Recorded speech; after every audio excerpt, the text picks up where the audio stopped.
Suami ibu di sana kerja apa? Oh, sawit ya. Di Malaysianya di mana? Malaysia Barat bagian Barat ya. Bukit Ceraka. Bukit Ceraka di sana ya. Ya.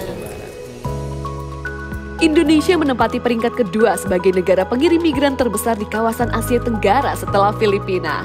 Berdasarkan data United Nations Department of Economic and Social Affairs, tercatat sekitar 4,6 juta warga Indonesia yang menjadi migran internasional. Badan Pusat Statistik melalui sensus penduduk 2020 lanjutan mencatat bahwa setiap tahunnya terdapat 43 dari 100.000 penduduk Indonesia yang bermigrasi ke luar negeri, baik untuk bekerja, sekolah, dan lainnya. Adanya migran internasional ini memberikan dampak positif. Berdasarkan World Bank, migran internasional berdampak terhadap sosial maupun ekonomi di Indonesia, seperti pengurangan angka kemiskinan.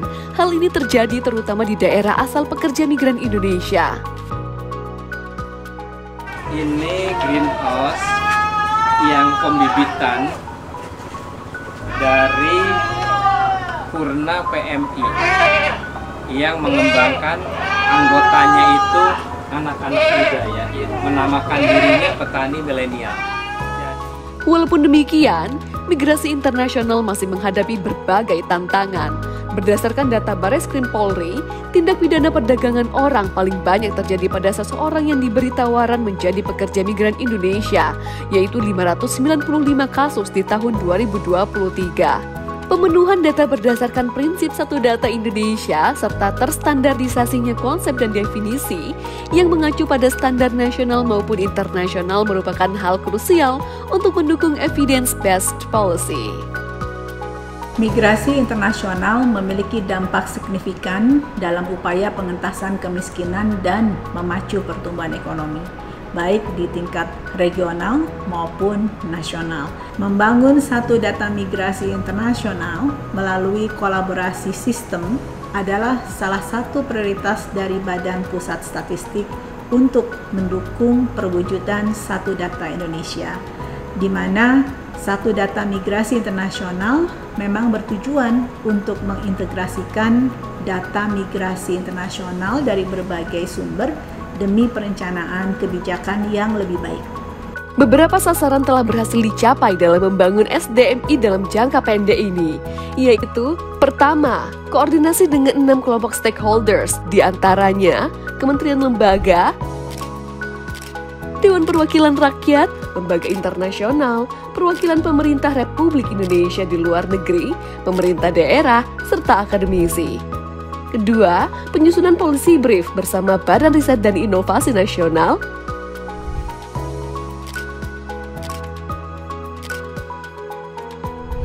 Ketiga, fokus group discussion di daerah konsentrasi migran, yaitu Kabupaten Tulung Agung dan Kabupaten Lombok Timur.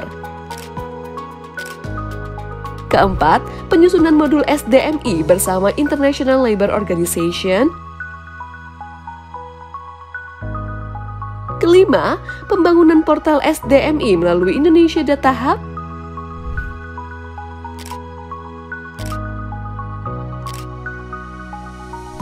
Keenam, penyusunan cetak biru dan peta jalan SDMI dengan dukungan International Organization of Migration.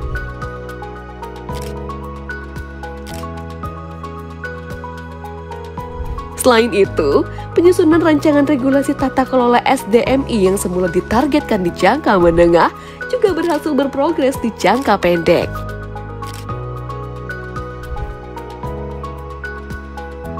Dukungan dan harapan yang besar untuk proyek perubahan ini mengalir dari berbagai pihak, mulai dari pemerintah, akademisi, serta perwakilan lembaga internasional. Mengawal kebijakan pekerja migran, perlu data yang aktual sebagai dasar pijakan evidence-based policy. Bagi kami penting karena dengan data yang akurat dapat memantau secara tepat setiap perkembangan para pekerja migran sekaligus bisa memastikan keamanan mereka selama bekerja. Apalagi tidak sedikit warga Banyuwangi yang menjadi pekerja migran. Sangat mendukung proyek perubahan Saudara Ateng Hartono dari Badan Pusat Statistik untuk membangun tata kelola satu data migrasi internasional.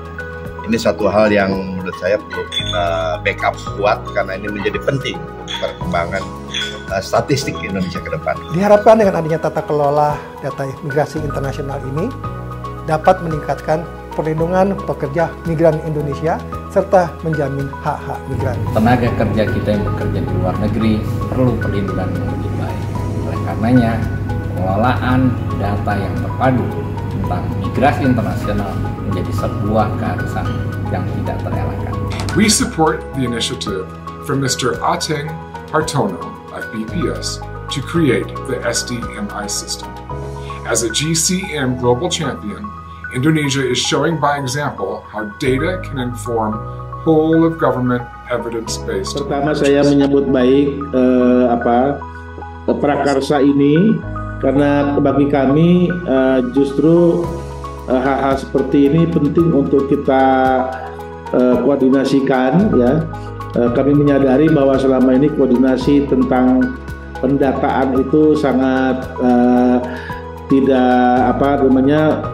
belum terbangun dengan baik begitu, sehingga kita perlu kerja bersama untuk memperbaiki semua sistem yang kita.